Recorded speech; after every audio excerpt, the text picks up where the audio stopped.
Assalamualaikum warahmatullahi wabarakatuh.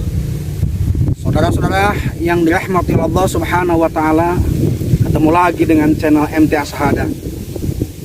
Pada kesempatan ini saya akan menyampaikan beberapa hal yang sering kita lakukan dan itu menjadikan sifat-sifat yang tidak bisa dihilangkan dari diri kita. Sehingga Rasul Shallallahu Alaihi Wasallam menjelaskan dalam satu hadisnya di kitab Mukhtar Ahadits yang berbunyi Sittatu asya'a tuhbitu a'mala. Ada 6 perkara yang bisa menghancur leburkan pahala amalan kita. Yang pertama, al-ishtighalu bi'uyubil khalqi, yaitu kita sibuk mengurusi keburukan orang lain atau sibuk mengurusi kejelekan orang lain. Ini yang kita tidak bisa menghindari dari hal tersebut.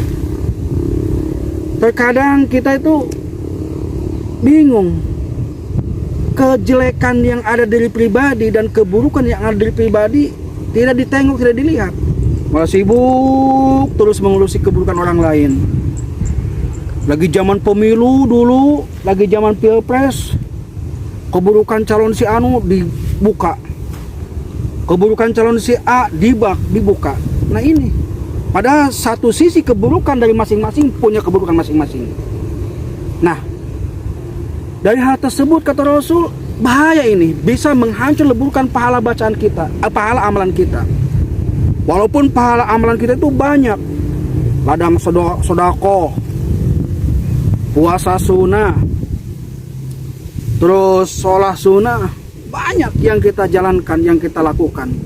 Namun bisa raih pahala tersebut dengan gara-gara al-istighalu bi'uyubil khalqi, sibuk mengurusi keburukan, kejelekan orang lain. Alhasil kata pepatah, gajah di pelupuk mata tidak kelihatan, tapi kerikil di seberang lautan kelihatan. Itu nauzubillahi min dzalik. Yang berikutnya yang bisa menghancur leburkan pahala amalan kita, yaitu qaswatul qalbi, keras hati kita. Nah, kerasnya hati kita ini ketika kita mendapatkan nasihat dari orang tua yang telah melahirkan kita, yang telah mendidik kita, khusus dari ibu kita, dari guru-guru kita, muallim-muallim kita yang telah mengajarkan, mentransferkan ilmu kepada kita. Tapi saking kerasnya hati, nasihat, tausiah atau wejangan yang baik-baik mesti masuk kuping kanan, keluar kuping kiri, karena saking kerasnya hati. Nauzubillahi min zalik ini. Ini bahaya buat kita di lingkungan. Bisa menghancur leburkan, meraibkan pahala amalan kita yang baik-baik. Yang berikutnya yang bisa menghancurkan pahala amalan kita, yaitu hubbud dunia, terlalu cinta sama dunia. Bukan masalah kita tidak boleh mencari dunia, boleh. Carilah dunia di lumbung-lumbung rizki.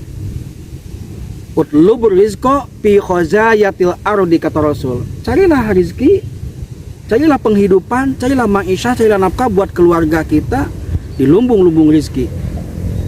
Namun kalau kita mencari rizki, bukan berarti mencari rizki tersebut melalaikan diri kepada kita. Mencari dunia tersebut sampai kita lalai kepada Allah, sampai lupa diri, lupa daratan kepada Allah, sehingga dicap kita termasuk hubud dunia. Banyak sekarang fenomena yang terjadi di negara kita ini. Ini lagi rame-ramenya sekarang ini di negara kita itu, lagi langka-langkanya barang, lagi langkanya BBM. Susah nyari BBM itu, bahan bakar. Nah, yang sekarang lagi rame-ramenya gula pasir, susah gula pasir. Sampai ada yang terciduk, ditimbun itu si gula pasir oleh kartel-kartel. Itu saking orang itu hubud dunia. Lagi rame-ramenya masalah apa, naiknya apa, mending kalau naik. Susah, sulit mencari gas yang tabung itu yang 3 kilo. Saking sulit-sulitnya terciduk juga si penimbun gas tersebut. Karena apa? Dia itu karena memang hubud dunia. Benar tergila-gila sama dunia dia. Allahu Akbar. Lagi rame-ramenya sekarang nih masalah minyak goreng. Susah di pasaran. Sampai ada pun juga di di warung-warung atau di di agen-agen pun juga mahal harganya. Jadi dari harga yang biasa naik melambung sampai 3 kali lipat. Paling rendah-rendahnya 2 kali lipat. Itulah bangsa kita. Karena apa itu? Karena hubud dunia.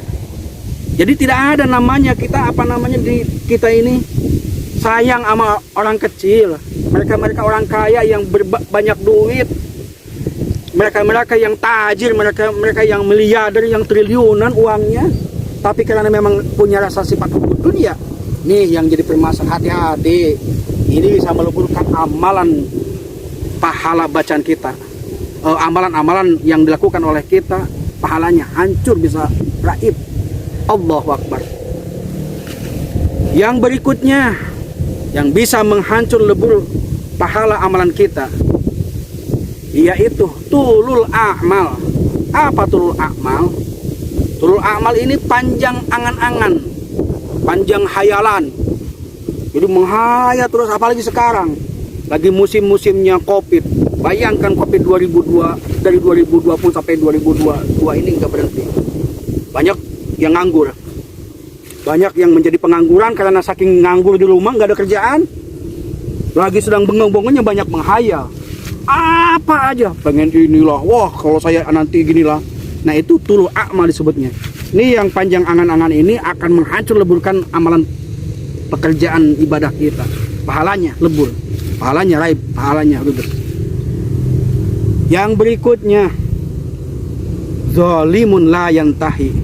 Zalim tidak ada henti-hentinya. Saudara-saudara yang dirahmati Allah Subhanahu wa taala, ini kezaliman pun juga ini bahaya di lingkungan kita. Ketika orang mendapatkan nikmat, tetangga kita mendapatkan nikmat, saudara kita satu nasab mendapatkan nikmat, teman dekat kita mendapatkan nikmat, kita yang zalim. Kita iri, dari iri timbul zalim. Awas ya nanti. Nah bahaya ini. Kalau punya sifat zalim tidak ada hentinya, ini membahayakan buat kita. Artinya seberapa banyak pahala amalan kita yang kita toreh, seberapa pahala yang banyak yang kita lakukan, yang kita buat, yang kita kerjakan, namun bisa habis dengan gara-gara zalimun la yantahi. Saudara-saudara, yang berikutnya yang bisa menghancur leburkan pahala kita yang terakhir, yaitu kilatul haya. Sedikit malu. Artinya malu apa? Ketika kita melakukan perbuatan dosa, perbuatan maksiat, perbuatan yang dimurkai Allah, lebih bangga. Banyak di luar sana bangsa kita dengan bangganya gitu kan ya. Wah, Allah tabarakallah, berbuat maksiat begitu diumbar, berbuat dosa begitu diketarakan, bahkan ketawa ketik, sampai berbahagia, berbahak-bahak. Jadi malunya kita untuk berbuat hal semacam itu. Allah ya Karim, Allah ya Rahim, bisa menghancurkan pahala bacaan kita, pahala pekerjaan kita, sehingga kita sia-sia ketika kita melakukan pekerjaan amal ibadah, ketaatan kita kepada Allah. Begitu banyak yang kita raih karena memang tidak ada rasa malu, tidak sibuk mengurusi keburukan orang lain, zalim tidak ada henti-hentinya, keras hati, hubud dunia, dan tulul a'mal, yaitu panjang angan-angan.